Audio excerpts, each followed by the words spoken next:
over the past 10 years, I've been practicing exclusively immigration law. And during this time, I've been asked the following questions hundreds of times. And the question is, should I file my tax return if I'm in the US without immigration status? And the answer has always been yes. You are legally required to file a tax return if you're in the US, and the IRS will not communicate your information with immigration if you pay your tax return. And that's great policy. You want people who are in the US to pay taxes.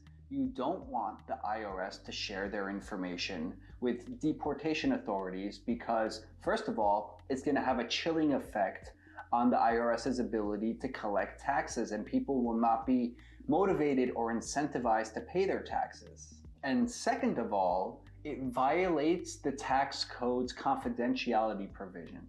So specifically, Internal Revenue Code section 6103 prevents the agency from sharing confidential information with others. So interestingly, Trump himself used that section many times to prevent the US government from disclosing his tax information when there was allegations that he had engaged in unlawful tax practices. So he used that very same provision, and now he's arguing that there should be an exception to that provision that allows the IRS to share information with ICE so that ICE can get the information of people who have deportation orders and physically remove them from the United States. Let me start by saying this is a dramatic departure from past policies.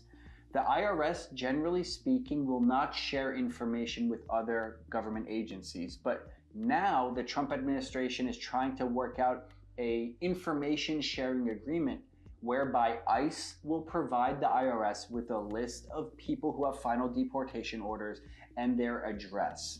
And it's going to be the IRS's job to just confirm whether or not that address is correct. So previously, the Trump administration tried to do something like this, and the federal courts shut it down because they said it violates the confidentiality provisions of the Internal Revenue Code.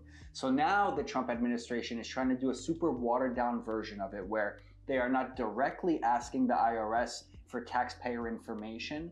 Instead, they are just giving the information to the IRS and asking them to either confirm or deny that the address they have on record for that person is correct. What are the actual implications of this policy if it goes into effect? So first of all, I create these videos about a week before they are released, and I will bet money that by the time this video is released, there will be several lawsuits challenging this because this is a really big deal. This policy doesn't actually make sense. The US government has collected around $100 billion in the last tax year from people who are not authorized to live in the United States. If the people are living here and they're earning money, it makes sense for them to contribute financially to the United States' welfare. All of the anti-immigration people say, immigrants are freeloaders, they're coming here and using up our resources, kick them all out.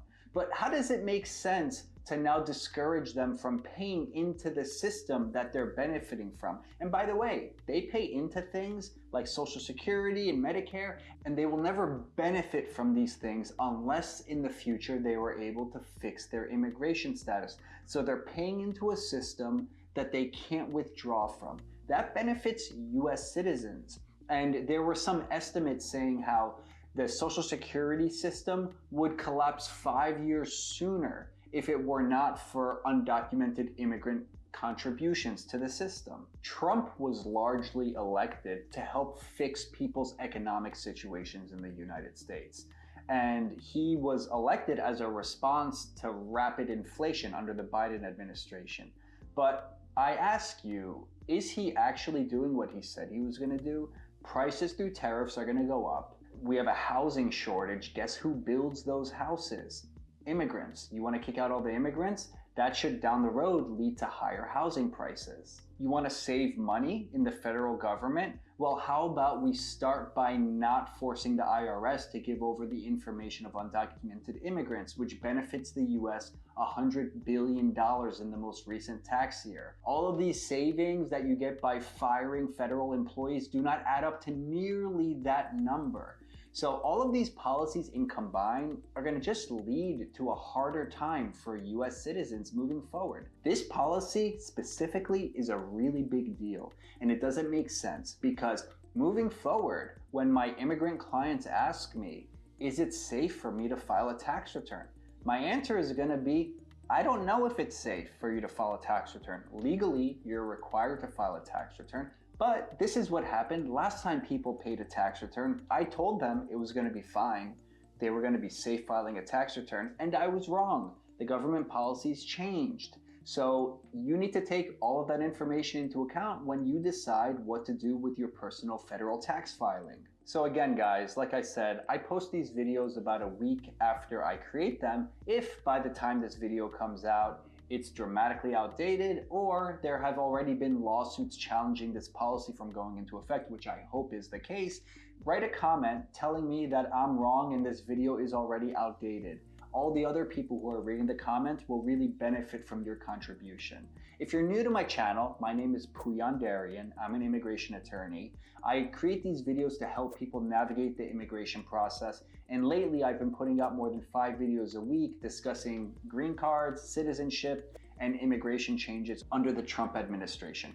If you're interested in these topics, be sure to subscribe. If you personally need any assistance with family-based immigration, naturalization, or you just have some questions and you want to talk to an attorney, you can find my information in the video description below. You could schedule a consultation. Otherwise, I'll see you guys next time for another video.